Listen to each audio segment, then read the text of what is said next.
CM Revanth Bhatti Vikramarka యశస్వినిల చిత్రపటానికి పాలాభిషేకం చేసిన కాంగ్రెస్ పార్టీ శ్రేణులు జనగామ జిల్లా దేవరూపల మండల కేంద్రంలోని జనగామ సూర్యాపేట రహదారి చౌరస్తాలో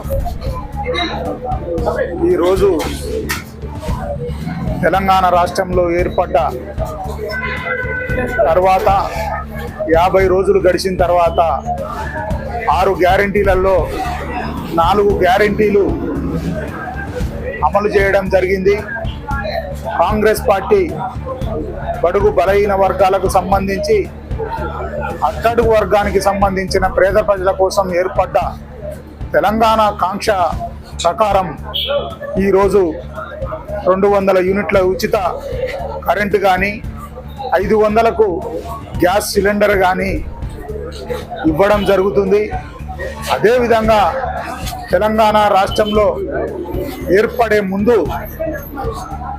టీజీ అనే పేరును ఉద్యమ సమయంలో మనం అందరం ఏపీ ఉన్నదంతా కొట్టేసి ప్రతి వెహికల్కు టీజీ అని రాసిన సందర్భంలో ఏదైతే దోపిడీ ప్రభుత్వం ఏర్పడి తెలంగాణ ధనాన్ని దోసుకోవడానికి టీఆర్ఎస్ పార్టీ ఆ రోజు ప్రధానమంత్రి అయ్యే అవకాశం ఉంది కాబట్టి 4 భావం వ్యక్తం చేస్తూ ఉన్నాం.